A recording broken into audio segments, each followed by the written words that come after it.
The birthplace of the Bohemian Revolution from Cowork 591 Studios. This is the Steve Brown Arts Center Podcast Network with producer Blake Tempus. I'm Jim Gillespie. Dale's on assignment tonight. This is April 1st, 2024, and this is the Jesup News.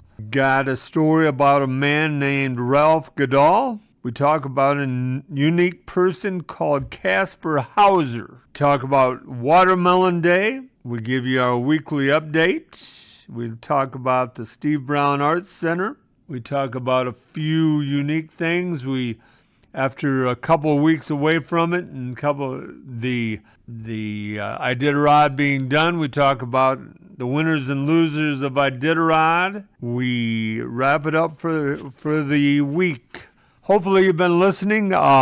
We have approximately 28 listeners per average. We've got listeners all the way from Chicago to Los Angeles, Scotland, Ireland, from Germany to England.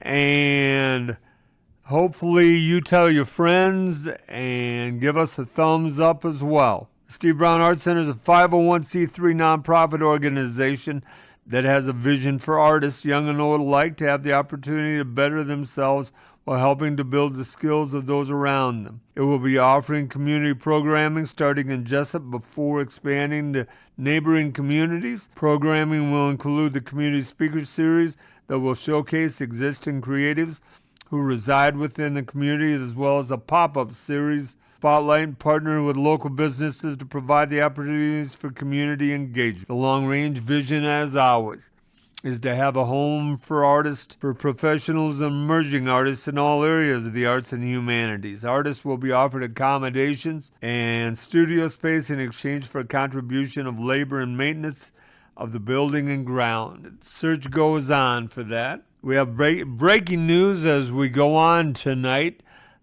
We have a sponsor down in Lawrence, Kansas called M&M Bakery. And M&M Bakery has kindly sponsored a intern.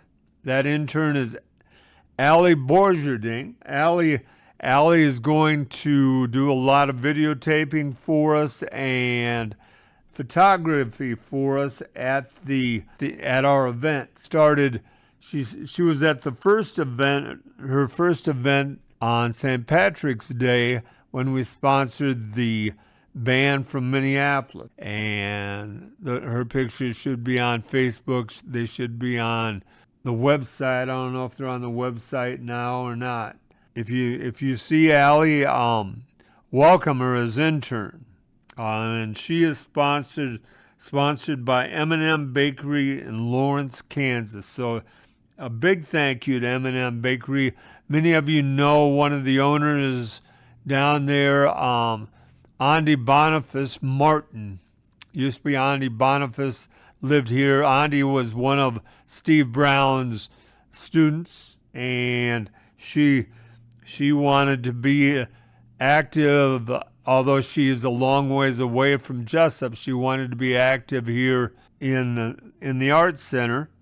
And she asked how she could do that, and she asked if we had somebody taking pictures, and I said I do, and of course asked if we had somebody taking pictures. So we talked about it, and she said she and her company would follow us. So thanks to M&M Bakery in Lawrence, Kansas for sponsoring Allie Borgerding, our photographer. A couple questions I was going to ask Dale tonight, and I've got to tell you, Dale does an incredible job for us. I will not pretend that I do as well as Dale.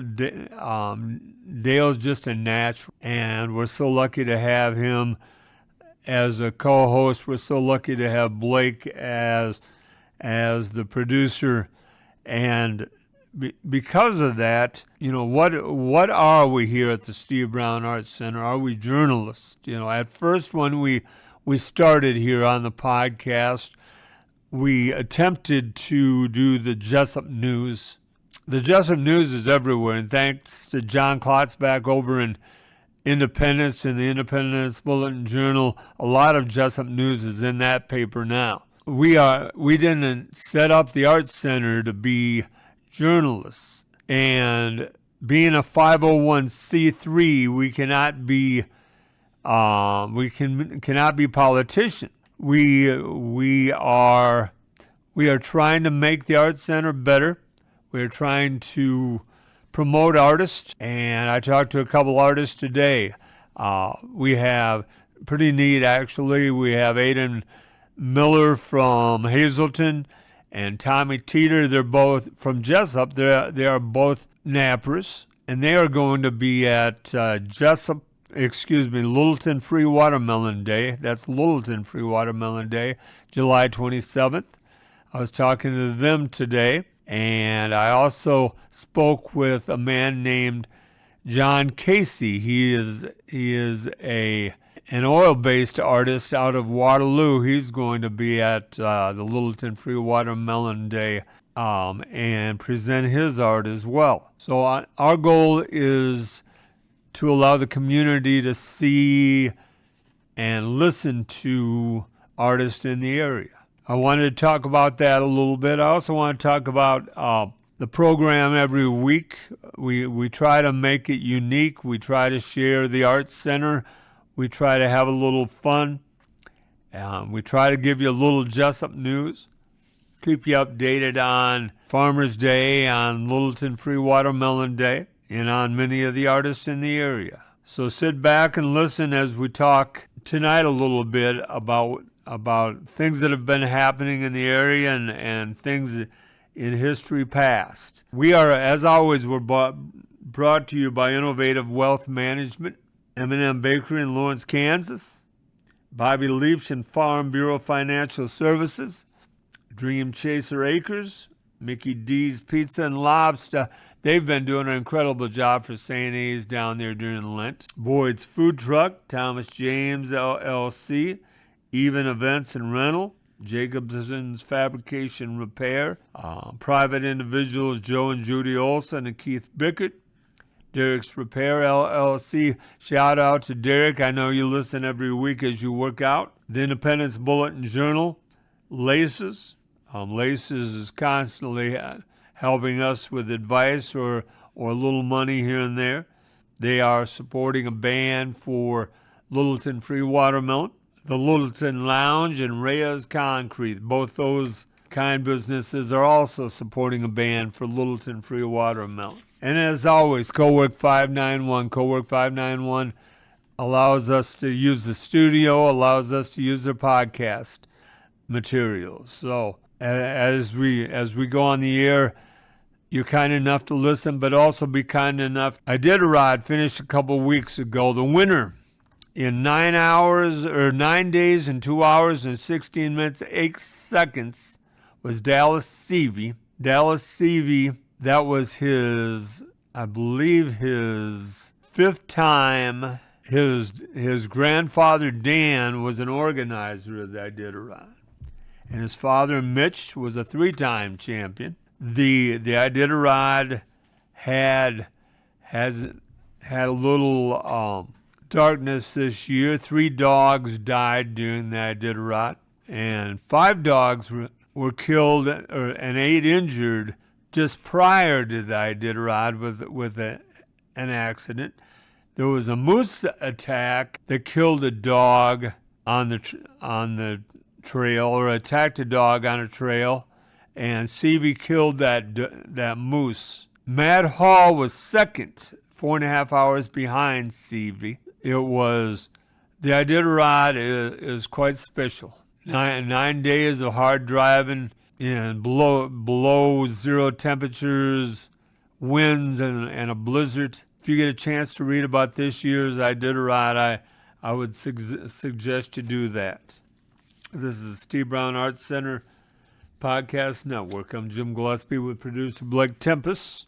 The next person I'd like to talk about is a man named Ralph Guldahl. In 1930, There was a high school boy down in Austin, Texas, and he had won the state championship in Texas, and they were looking for somebody to compete against the greats Walter Hagen and Bobby Jones. This Texan, Ralph Guldahl, started to compete against these guys. Guldahl won the Western Open, one of golf's biggest prizes at the time, 3 years in a row. He went back-to-back U.S. Open.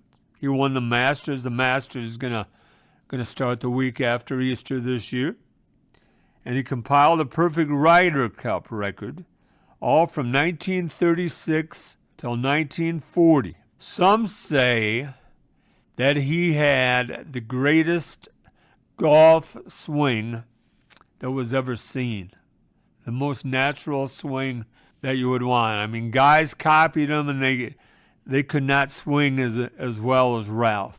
Ralph was asked to write a book, and so what he did was he wrote one of those books they called it a motion picture book, where he wrote down what you're supposed to do on each page, but you would flip this book, and you could see the swing as you flip the pages. Well, it took him about 9 months to write this book. When he went back to golfing on the tour, he had never tried to explain his swing.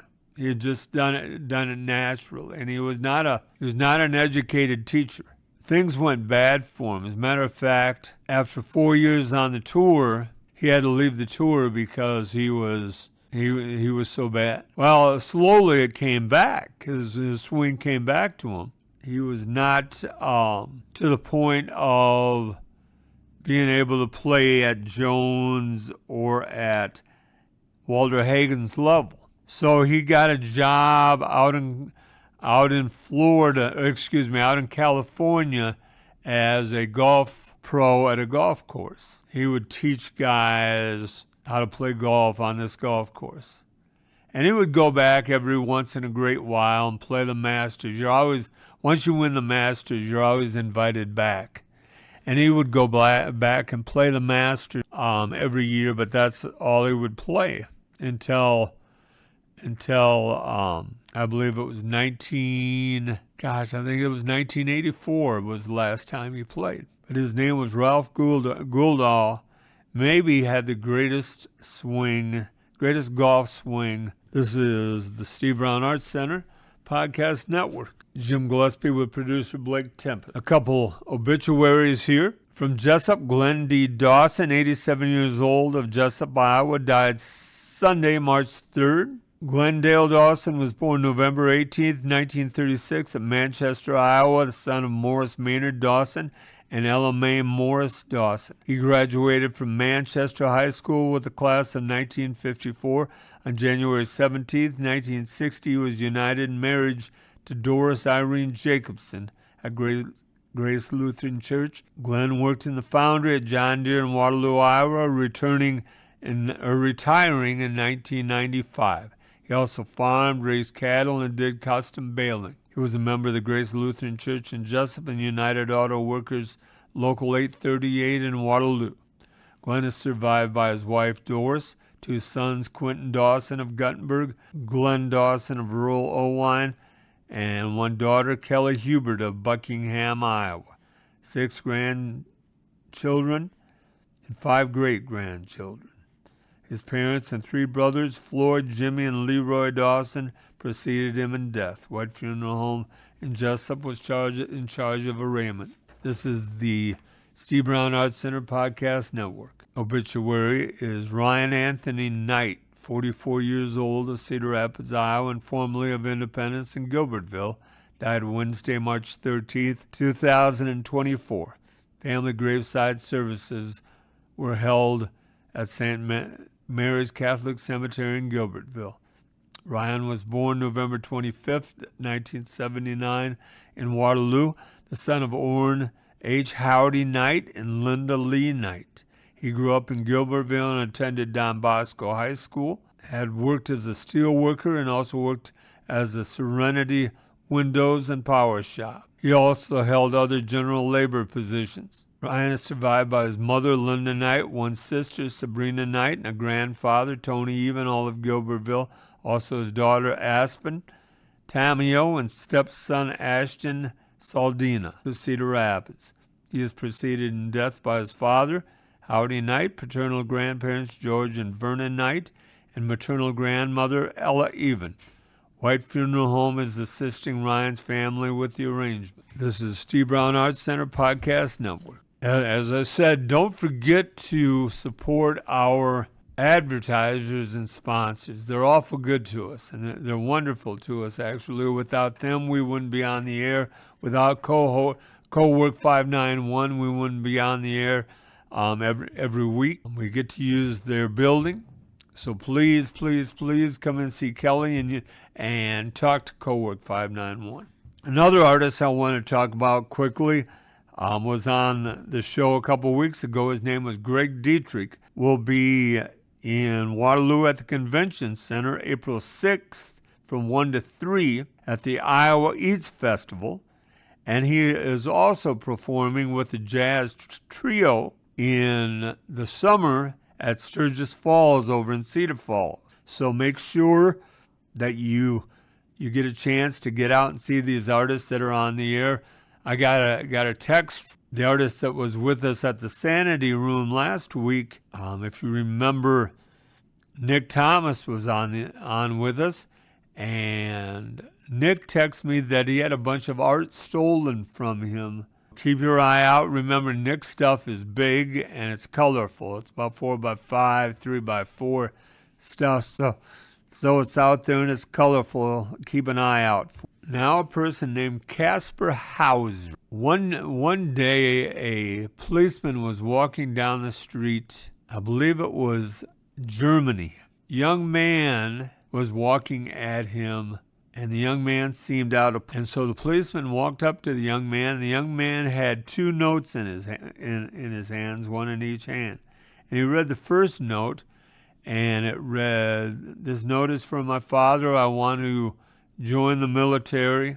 I want to be part of what my father's about." And the policeman asked this man, "What's your name?" And the man couldn't speak. This boy couldn't speak. They read the other note, told of how this mother had raised the policeman. Policeman looked at the second note and it read, this mother was trying to raise this 16-year-old child on his own without the father, and she couldn't do it. Well, this boy couldn't speak, and come to find out, this boy had spent the last 16 years of his life in a basement and never left the house and couldn't speak, but could write his name. And his name was Kasper Hauser. A lot of people question this story about Kasper Hauser.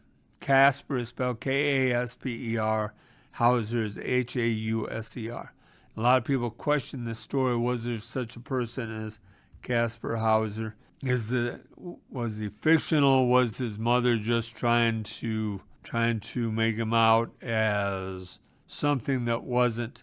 If there's been a number of stories like this through the years, and so there's arguments if Kasper Hauser had really spent 16 years in a basement or if he was mentally handicapped. But if you get a chance, look up that story.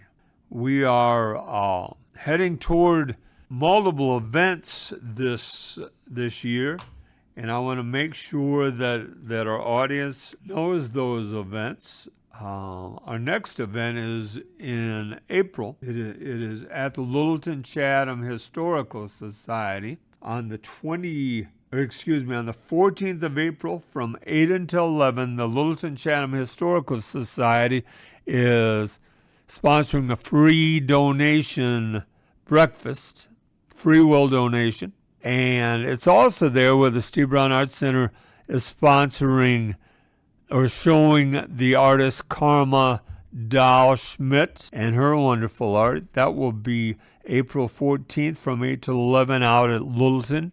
Please Please help the Littleton Chatham Historical Society, as well as get out and see much of Karma's fine arts. On May 20th, the Jesup and Mike Fegkether is trying to get out new planners, and he's got at least a dozen new planners that he's going to be putting out here in the community, up and down the street here, up and down Douglas, as well as in the park and up and down 6th Street. Check with City Hall and see if Mike needs any help in planning or putting those planners together.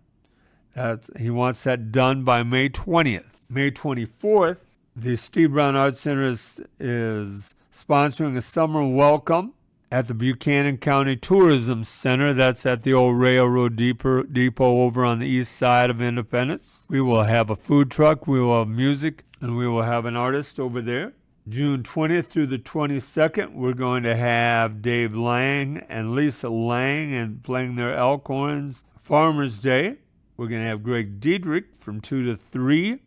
And we're going to have newlywed Chet Reagan playing from 4 until 5:30. Then at Littleton Watermelon Day on July 27th, as I said, we're going to have those 5 artists I named earlier, along with musical groups, the McBrides from Independence, Belvins and Powers locally, and then the Bad Habits Band is back from last year. Everybody is excited about having them back as well. Highlight band at the end of the night.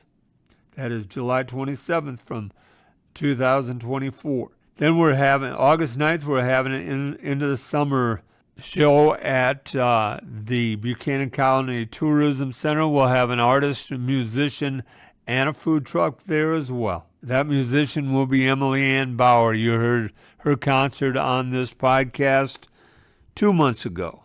So get out and see Emily there. Then August 15th, as always, in the Land of Corn Pavilion, we will be hosting, along with Cowork 591, the Youth Talent Show here in town from 12 until 1:30. So that gets us to the fall. This is T. Brown Arts Center Podcast Network. We are trying diligently to sponsor artists here, and we're finding more and more artists all the time. Have been blessed to have places like the Sanity Room in Independence, the Jesup Public Library, the Littleton Chatham Historical Society, Cowork 591, the Moloch Theater, to name just a few places, the parks here in Jesup. And we want to do, and we want to support art here. We want to support live music, and I advise you to get out and see as much live music as you can. A great proponent of live music here in town is Kelly Seahas, and she promotes live music to me all the time. And I advise you to get out and see it. Don't be afraid to share artists with me, with Blake, with Dale. Blake shared a man named Red Van Grow, an artist out in Portland, with me just before we went on the air. We are blessed by Nick Thomas. He's giving us 30 pieces of art that we are going to take possession of this week. If you have an artist you'd like to see us show, please contact us at jgillespiegolf@gmail.com or call me at 319-290-0241. As we prepare to finish tonight, I owe a thanks as always to Blake, as he is our editor and our producer. I owe a thank to Dale. Dale makes the show better when he's here. I owe thanks to Joe and Judy Olson. They've been great supporters of the Steve Brown Arts Center. I owe thanks to Kara Masteller, who's out in California and who checks in. She just checked in before we went on the air tonight. Talked to Blake about the website and talked to me about a grant that we received and how I could spend that. We are blessed to have Alex Relo on our board. Alex Relo is trying to help me put together 3 pieces of art that are 4x5 that are giant pieces of art. So I'm thankful. I'm thankful for those people, but most of all, I'm thankful for all you listeners. I talk to many people that listen. Maybe you don't listen every time, but when you do listen, you pay attention. You give me sound advice. Believe it or not, I am getting better and improving. I hope that you keep listening. Without you guys listening, we wouldn't do this. And with that said, if you'd like to donate to the Steve Brown Arts Center or have an idea for an event, go to the SteveBrownArtsCenter.org and follow the link. If you have news, not bad news or good news, or would like to sponsor us, email us at Jim Gillespie Golf, Golf, gmail.com, or call 319-290-0241 and leave a message. Blake, it's a short one tonight, so you'll be able to go to bed early. I'm Jim Gillespie. Dale's somewhere on the road. Thanks to Kelly here at Cowork 591, and thanks to the audience for bringing these stray dogs into your day. Remember, each day is about little victories.